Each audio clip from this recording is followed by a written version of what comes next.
Radio Rivage présente Les politiques face à la question sociale, une émission présentée par Daniel Delamotte. Chers auditeurs, bonjour, bienvenue sur Radio Rivage pour ma nouvelle émission Les politiques face à la question sociale. Et aujourd'hui, j'ai l'honneur et le plaisir de recevoir Joël Labbé, sénateur du Morbihan depuis 2011, dans le groupe politique écologiste Solidarité et Territoire, qui a été maire de Saint-Nolff pendant 18 ans et qui a accepté mon invitation. Bonjour, monsieur le sénateur. Bonjour. Merci de nous accorder du temps pendant ce mois d'août. Vous êtes peut-être en vacances ? Je suis encore entre les deux, mais je lève le pied. Oui. Merci. Alors, j'ai lu dans la presse, monsieur le sénateur, qu'il s'agissait de votre dernier mandat. Oui, absolument. C'est mon deuxième et dernier mandat. Je termine à fin septembre, puisque je ne me représente pas aux élections sénatoriales. Je vais avoir 71 ans cette année et j'ai estimé que c'était le moment de me retirer pour faire autre chose. Pour faire autre chose. Alors, j'ai lu votre livre que vous avez publié en mai, une série d'entretiens avec Sabrina Delarue, qui est parue aux éditions Actes Sud en mai 2023, joliment intitulé « L'utopie et la vie ». Le combat d'un sénateur breton contre les pesticides. Mais pas seulement, car dans ce livre, au cours de ces entretiens, vous racontez votre chemin de vie, c'est votre expression, vous nous parlez de votre enfance, et aussi d'un point très original et très poignant sur le fait que vous vous sentiez à part et que c'est devenu une force. Oui. Alors, à part, effectivement, on me qualifie d'atypique, je n'ai jamais essayé de me comporter différemment. À savoir, pour moi, c'était important de rester moi-même et de ne pas rentrer dans le moule. Il y a un certain moule politique, on doit être comme ci, comme ça. Moi, je suis hors norme, on va le dire comme ça. Ça n'a pas été simple tous les jours, mais c'est mon style. Pour moi, c'est peut-être important et même essentiel de pouvoir rester moi-même totalement. D'accord, donc de rester connecté à vous et surtout de ne pas porter un masque. Tout à fait. Vous savez, le monde politique, justement, les jeux de rôle, le paraître, y compris dans la manière de s'exprimer. Le langage politique, et ça a évolué dans le mauvais sens d'ailleurs, le langage politique est devenu extrêmement policé, extrêmement, beaucoup se font coacher pour une plus politiquement correcte, on va le dire comme ça. Donc moi je suis en dehors de tous ces sujets et voilà. Alors, vous avez participé en tant qu'acteur, à un documentaire, parce que là, vous avez en fait eu un accompagnement pour une préparation à la prise de parole en public avec Sabrina Delarue, un documentaire qui est sorti qui s'intitule « Au risque d'être soi ». Parlez-nous de cette expérience. Oui, alors les choses se sont faites un petit peu comme ça, à savoir Jean-Jacques Gros, le réalisateur de documentaire, lit une quatrième de couve où un portrait de moi a été fait au début que j'étais. Alors parlez bien, excusez-moi monsieur le sénateur, parlez bien près de votre micro, de votre téléphone, ah oui. Car je perds un peu la voix, excusez-moi, pas de haut-parleur si possible, car je perds un peu votre voix monsieur le sénateur. Merci, que nos auditeurs puissent bien vous entendre. Alors je recommence la réponse. Oui. Oui, donc le film Au risque d'être soi, c'est toute une histoire complètement inattendue. Le réalisateur de film documentaire, Jean-Jacques Gros, me repère dans le cadre d'une dernière de couverture de Libé où un journaliste a tiré mon portrait comme nouveau sénateur rock'n'roll et tout. Et donc il s'est dit, ça m'intéresse de travailler quelque chose à son sujet. Donc il a fait pendant 6 mois des prises de vue à Saint-Nolff pour voir comment j'évoluais dans ce domaine-là du monde politique. Et au bout de 6 mois, il vient me voir avec le producteur pour me dire on aurait plein de images à faire, mais on se rend compte qu'il y a quelque chose qui va pas du tout. C'est ta manière de t'exprimer. Tu es flou, tu t'embrouilles. Le message n'est pas suffisamment clair. Ce qu'on me propose, c'est que tu mènes un travail accompagné et on te filme pendant ce travail et l'objet du film, ce sera cela. Moi, ça m'affole un petit peu. Je leur dis, mais non, mais moi, me coacher, c'est pas mon truc. Elle me dit, non, mais c'est pas du tout du coaching. Par contre, ça va être un travail de comédien pour la maîtrise de la respiration, les points d'ancrage, toute la technique, ce que travaillent les comédiens. Donc, vu comme ça m'allait nettement mieux que le coaching. Et donc, c'est Sabrina Delarue, qui est comédienne et metteur en scène de théâtre, qui a été choisie pour me coacher, parce que c'était quand même le cas, pendant je crois que c'est 4 mois. Un film en a été tiré au risque d'être soi. Oui. Voilà. Alors cela, si j'avais su ce que c'était avant, j'y serais pas allé, tellement ça m'a été dur, difficile, douloureux. Oui. Mais j'en ai tiré beaucoup de bénéfices, même inconsciemment, même maintenant, je me rends compte encore. Mais les choses, ce sont des automates. La question des respirations, la question de tout ça, la structuration de la pensée avant de répondre à une question, ne pas partir dans tous les sens, ce qui était mon cas par le passé. Donc, ça a été une vraie riche expérience. D'accord. Et qu'est-ce que vous avez appris, monsieur le sénateur, sur vous au cours de cette expérience d'accompagnement, de prise de parole en public?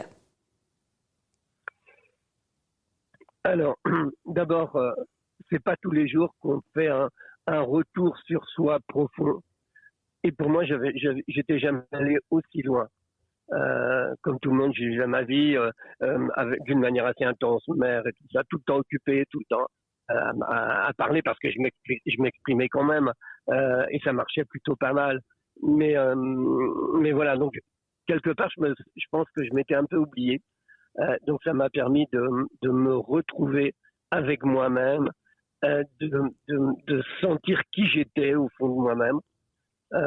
Et je vous l'ai dit, dans un contexte extrêmement douloureux, et que c'est pas facile de se mettre à nu, parce qu'en plus, ce n'était pas que moi vis-à-vis de moi, tout cela a été filmé.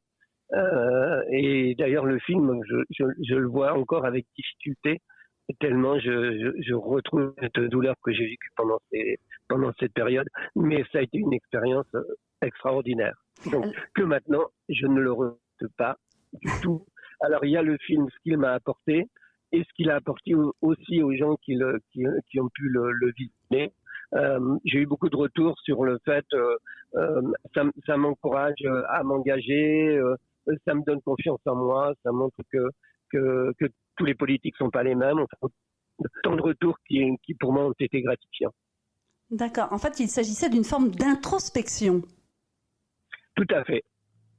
Alors, tout à fait. Quand on n'est pas destiné à une carrière politique, ce qui était votre cas, quand on devient sénateur, qu'est-ce qui est le plus difficile, soit avec les collègues ou cet environnement, on peut dire, particulier, avec des codes particuliers aussi? Qu'est-ce qui a été le plus difficile? Alors, d'abord, la difficulté, je suis allé la chercher. À savoir, et ça c'est ma nature, on ne me change pas comme ça et je ne change pas comme ça. Alors dans ce monde extrêmement codé, comme vous le dites, au Sénat, au Parlement, à l'Assemblée ou au Sénat, au Parlement, on est la représentation nationale, plein de choses sont codées, y compris la manière d'être. Hein. Et moi, je m'étais juré de ne pas rentrer dans le moule. Mais pas devenir non plus marginal au point d'être ou l'amuseur de service ou je tenais à être efficace sans changer ma manière d'être. Donc c'était pas simple du tout, mais c'est que comme ça que je pouvais fonctionner. Alors plein de fois au début, je me suis dit que j'avais fait une erreur d'avoir été candidat et je me demandais ce que je faisais là. J'étais un peu perdu. Il y a des fois où j'osais même pas lever la main pour prendre la parole. Parce que fatigué, je me dis, ils vont encore se payer ma tête. Donc, je m'exprimais pas. Et là, quand je rentrais tout seul le soir à l'hôtel, je me sentais très très mal en me disant mais t'es pas légitime, voilà non. Alors j'ai fait un gros travail sur moi-même et pour le coup là tout seul pour et d'une prendre de la distance et de deux véritablement travailler mes dossiers, travailler des dossiers dans des domaines choisis pour ne pas être hyper généraliste parce qu'on ne peut pas être bon sur tous les sujets. Et donc au final surtout après l'approbation de la loi Labbé, cette proposition de loi que j'avais travaillé pendant 1 an et qui a fini par trouver une majorité au Sénat puis à l'Assemblée.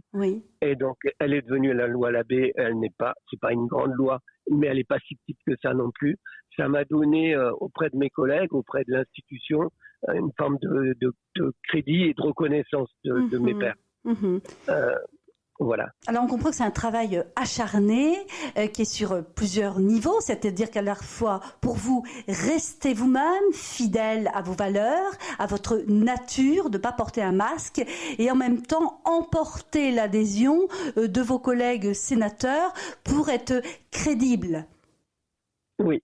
Donc c'est un travail effectivement qui est assez complexe. Alors depuis donc vous êtes avec un parcours très très riche et pour vous monsieur le sénateur c'est quoi représenter le peuple? D'abord je crois qu'il faut définir ce qu'est le peuple parce que les mots sont très galvaudés maintenant. Le peuple alors alors pour moi le peuple c'est global. C'est pas le petit peuple ou le bas peuple et puis les autres. Pour moi, le peuple, c'est l'ensemble.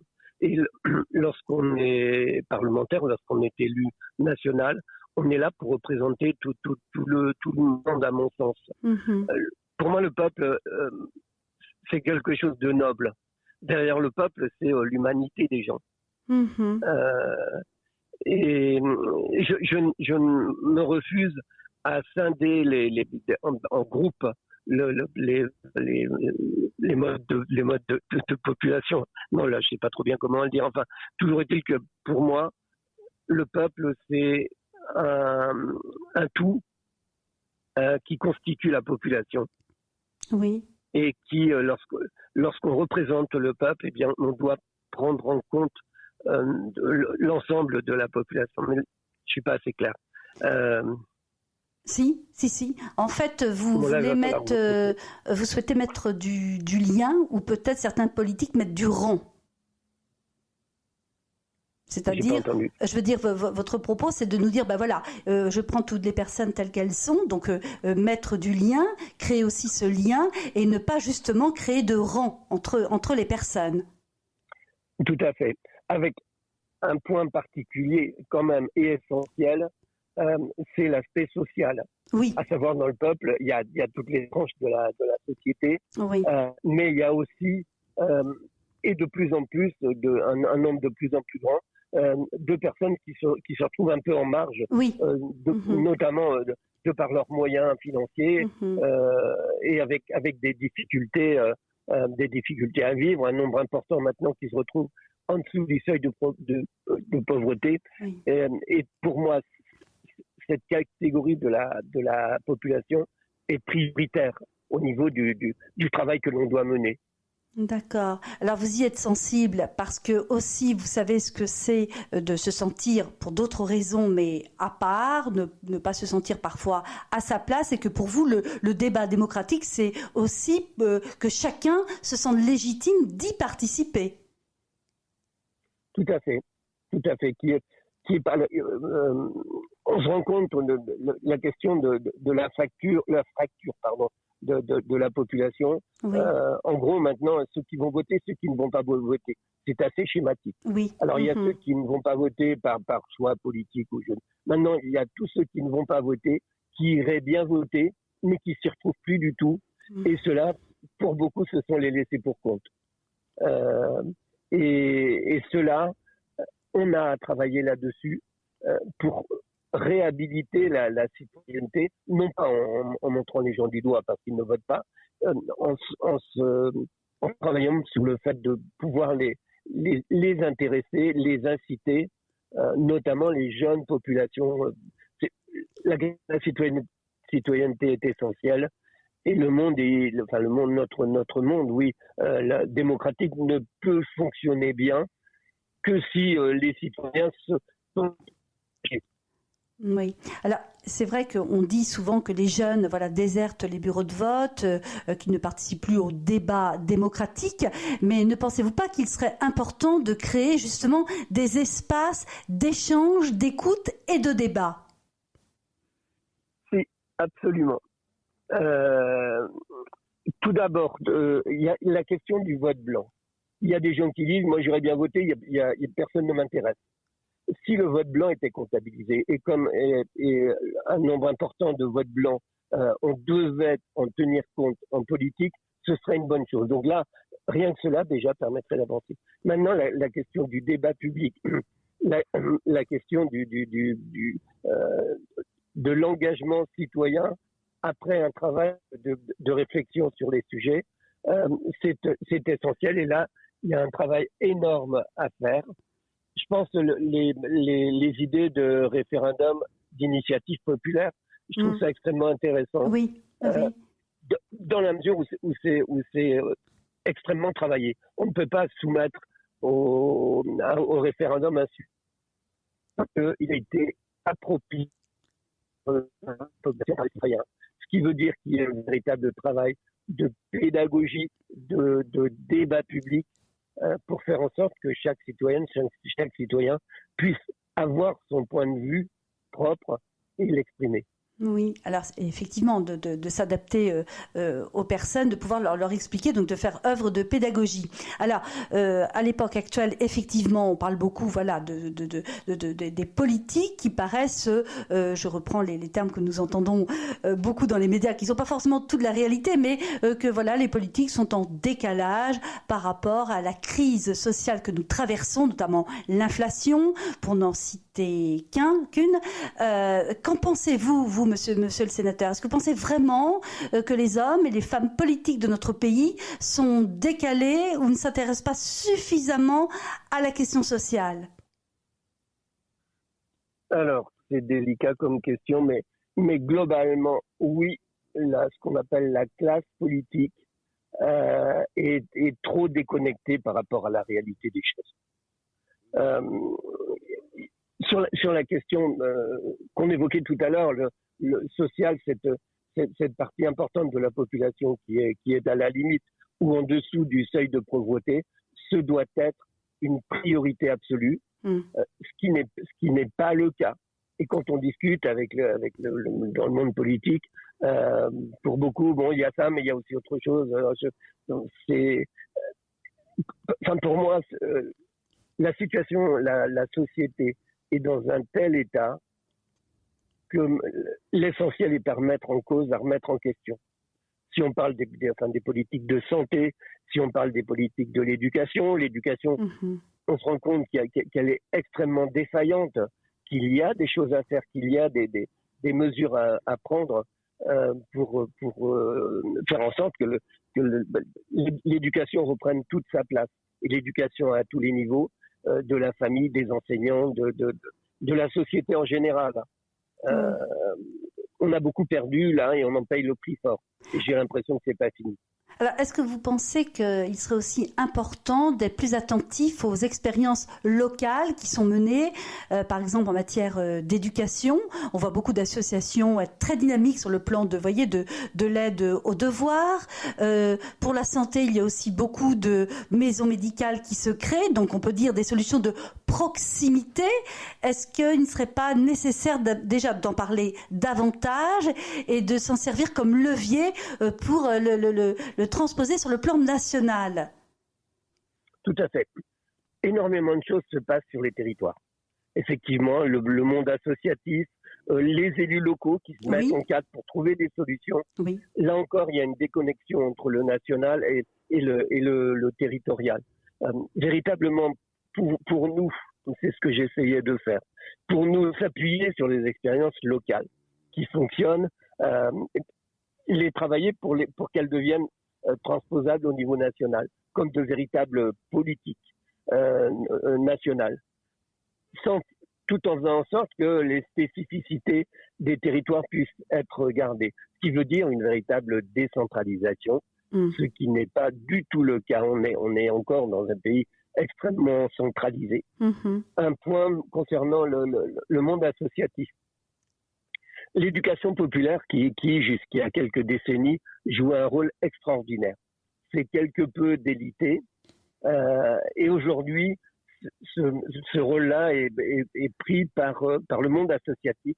Et le monde associatif mériterait d'être reconnu, d'être soutenu, d'être encouragé pour toute cette question de l'éducation populaire et l'action sociale et éducative en général. Alors, le monde associatif est très dynamique sur le plan local. On voit beaucoup effectivement d'événements, mais on oublie aussi qu'elle ne tient que par la force et l'engagement des bénévoles qui, eux aussi, manquent de plus en plus de temps et sont parfois rattrapés aussi par finalement le recul de l'âge de la retraite et se retrouvent dans des situations parfois inédites et manquent finalement de relais. Qu'en pensez-vous ? Le monde associatif a besoin de soutien. Au lieu de, si on continue tel qu'on est parti, les gens, vous l'avez dit, finissent par s'épuiser. Et il y a des difficultés d'ailleurs de renouvellement de personnel associatif. Et il y a nécessité, là encore, de le prendre en considération et de considérer cet aspect comme une politique publique, à savoir reconnaître tout le rôle que jouent les associations et les aider d'une manière ou d'une autre. Ça peut être pour certaines grosses associations le soutien des moyens pour assurer les tâches administratives et autres, de telle sorte que les bénévoles soient libérés de tout cela pour jouer leur rôle associatif. D'accord. Effectivement, c'est la place qu'on accorde aux associations qui effectivement aussi déclenche aussi les aides et les accompagnements nécessaires. Oui, tout à fait. Alors, je reviens à votre livre passionnant, monsieur le sénateur, L'utopie et la vie. Alors, l'utopie, finalement, ça mène à la réalisation de grandes choses. Oui. Alors, pour moi, derrière l'utopie, il y a la notion de rêve. Oui. Il y a des mots de Jacques Brel que j'aime beaucoup. Ses souhaits en 1968. Je vous souhaite des rêves à n'en plus finir et l'envie furieuse de réaliser quelques-uns. L'utopie, ce qui nous paraît impensable, impossible, inenvisageable, si on y croit fort et si on se donne les moyens de le faire, eh bien on peut arriver à faire des choses. Une autre citation, l'abbé Pierre: la politique, c'est l'art de rendre possible ce qui est nécessaire. C'est tout simple, c'est tout basique, mais tout est dit. Et lorsque ce qui est nécessaire, ça doit sembler utopique, il n'y a pas de raison que ça ne puisse pas se faire. Alors, pour moi, l'utopie, je suis un grand rêveur définitif, et l'utopie pour moi fait partie de ma vie. Alors pourquoi l'utopie et la vie? C'est quelque part, c'est une réponse clin d'œil à René Dumont, ce premier écologiste candidat aux élections présidentielles en 1974. Je l'avais découvert, je m'étais intéressé à ce qu'il avait fait, et il y avait un livre qu'il avait écrit, L'utopie ou la mort. C'était en 1974. Si on continuait le mode de développement tel qu'on était parti, eh bien on allait à la catastrophe. Et il démontrait, René Dumont, soit on allait vers les utopies, ou soit on allait vers la mort. Ça, c'était en 1974, 40 ans, et les choses ne sont pas arrangées.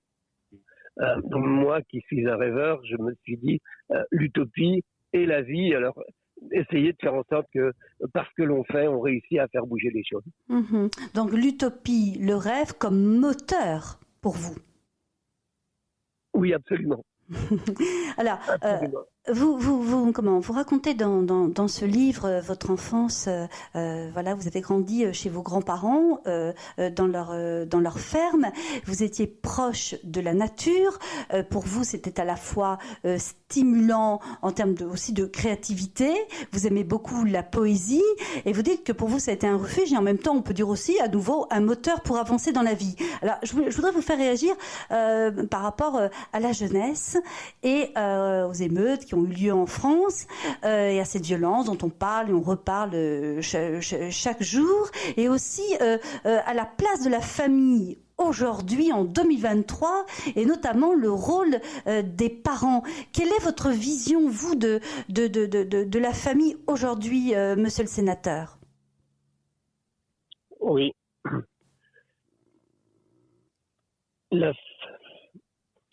Alors, petite pause, pardon.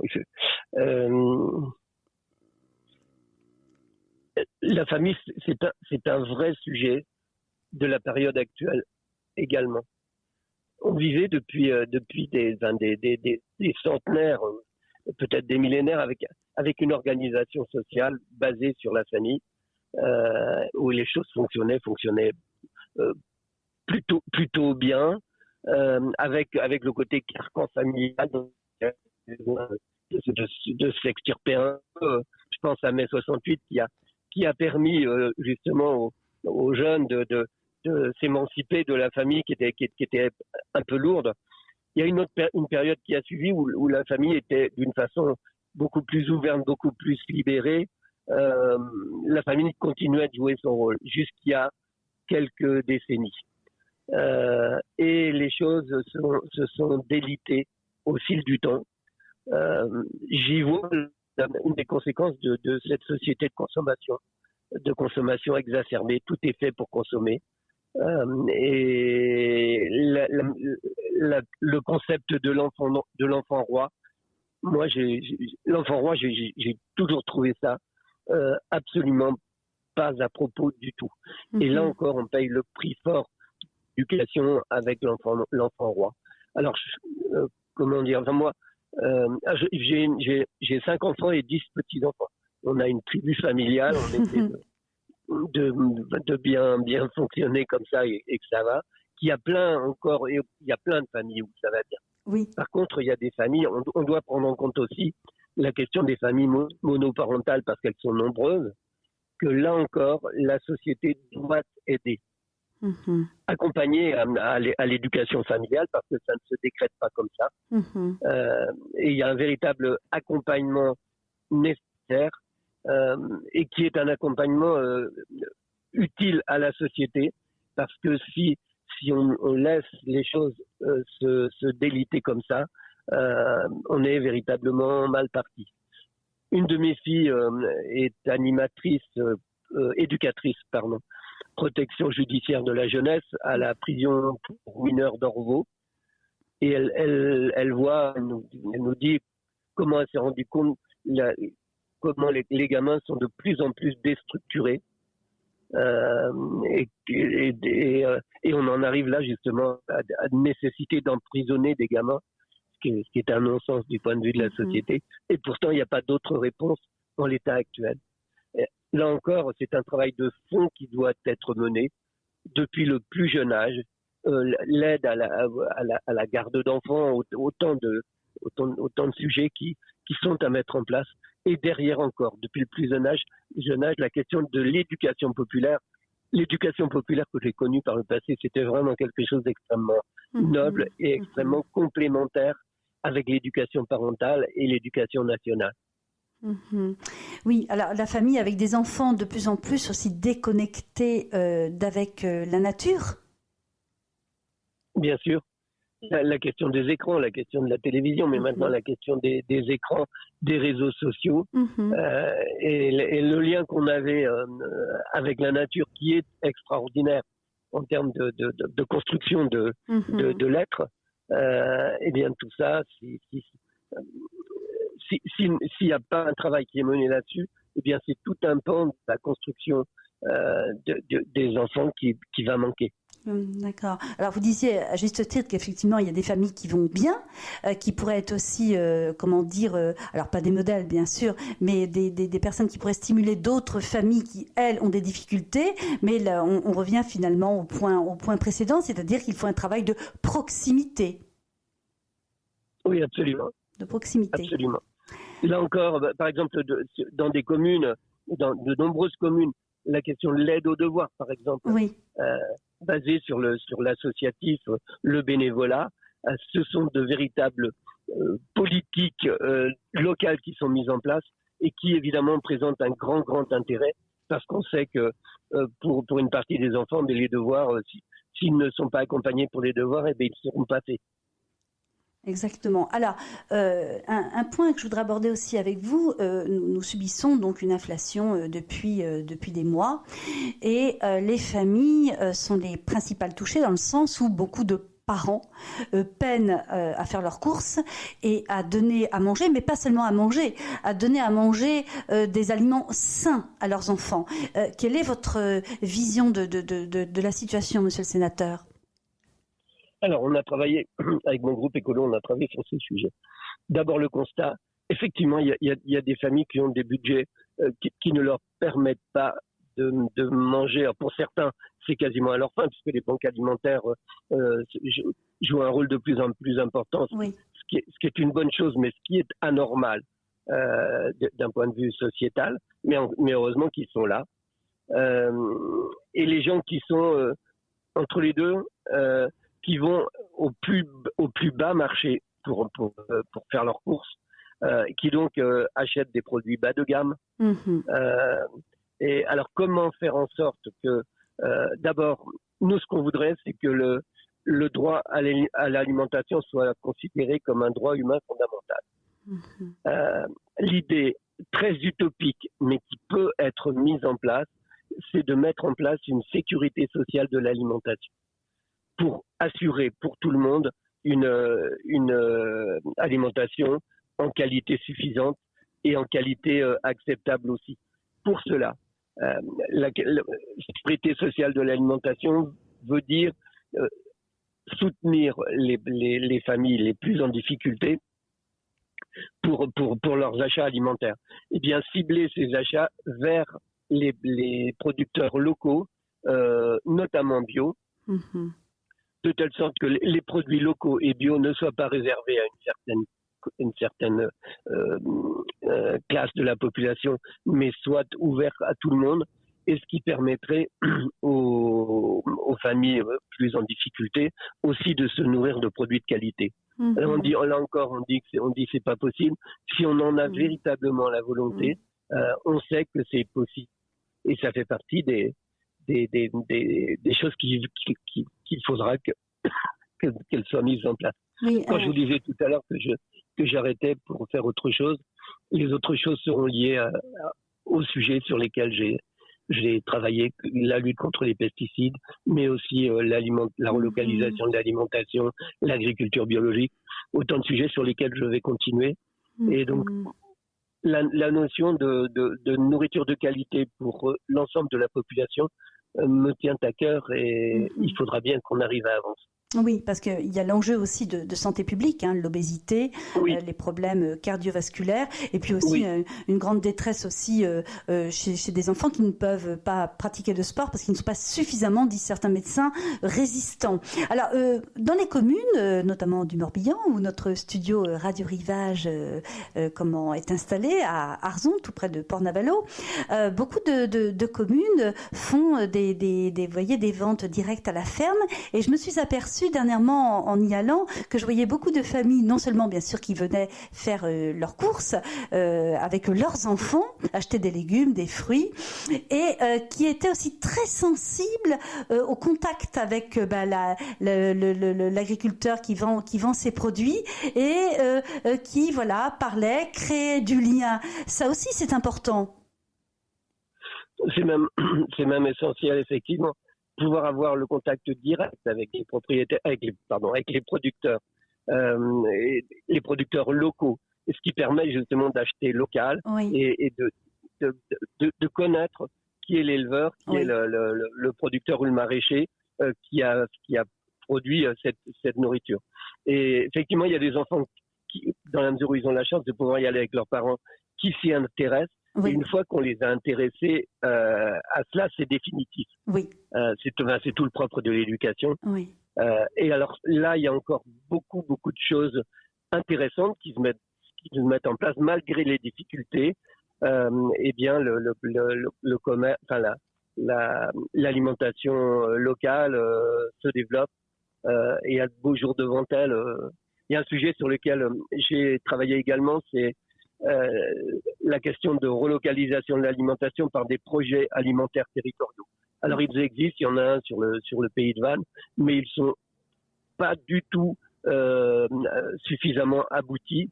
Là encore, c'est une vraie utopie, mais le projet alimentaire territorial, faire en sorte que sur un territoire, à l'horizon 2030-2035, la majeure partie des produits alimentaires qui sont consommés par la population soient produits sur le territoire. Certains disent ouais, mais c'est de l'utopie, c'est pas possible, mais c'est carrément possible dans la mesure où on veut s'en donner les moyens et on veut planifier ça. Et ce sera aussi l'intérêt des agriculteurs et des éleveurs qui permettent de supprimer les intermédiaires, et ce sont eux qui méritent les marges et qui feront les marges. Oui, on comprend effectivement, vous écoutez monsieur le sénateur, qu'effectivement il est surtout question d'engagement, de volonté, alors politique et sociale, et de pouvoir aussi mobiliser les forces vives du pays. Oui, tout à fait. Là encore, si on parle citoyen, si on parle comment intéresser les gens, eh bien sur des politiques locales, puisque vous l'avez pointé tout à l'heure, c'est en partant du local que l'on pourra faire bouger les choses. Alors moi, je parle du local d'une part, mais aussi le devoir du national, c'est de s'inspirer du local pour construire les politiques. Et dès l'instant qu'on pourra véritablement faire ça, eh bien on arrivera à une adhésion de la population. Oui. Encore une utopie, mais... Enfin, on comprend avec vous, Joël Labbé, que quand on parle d'utopie, on parle finalement réalisation, parce que finalement, on aboutit avec votre énergie communicative. Alors, je voudrais vous poser une dernière question pour cette interview. Nous sommes donc en période estivale, de vacances. Quelle est pour vous, monsieur le sénateur, la définition du voyage ? Alors, tout d'abord, le voyage, il n'y a pas besoin d'aller loin pour voyager. Moi, le voyage, je le considère déjà, le voyage, c'est un temps de rencontre. Rencontre avec soi-même, parce que pris dans l'activité annuelle, on ne se penche pas suffisamment sur soi. Les vacances permettent de se retrouver soi-même, permettent de se retrouver en famille, permettent de se retrouver avec des amis, permettent aussi de découvrir des lieux à voir, de bonnes sensations. Voilà. Le voyage, je le vois dans une forme de simplicité. Là encore, qui doit être à la portée de tous. Les vacances, tout le monde, on a parlé de l'alimentation, mais tout le monde, tous les enfants devraient pouvoir partir en vacances. Ce qu'on a perdu également, les vacances familiales par le passé, les vacances sociales, qui existent trop peu maintenant. Et voilà, donc... Oui, les vacances, c'est un moment magnifique. Alors, mais quand on pense à ces familles qui vivent en logement social avec des enfants jeunes, pendant que tout le monde est parti en vacances, eux, ils ne partent pas. C'est absolument inadmissible comme situation. Tout à fait, oui, c'est un sujet qui ne peut pas laisser insensible. Alors, nous arrivons au terme de cette interview. Je tiens à vous remercier personnellement, Joël Labbé, sénateur du Morbihan, de vous être exprimé à mon micro pour ma nouvelle émission Les politiques face à la question sociale. Merci beaucoup.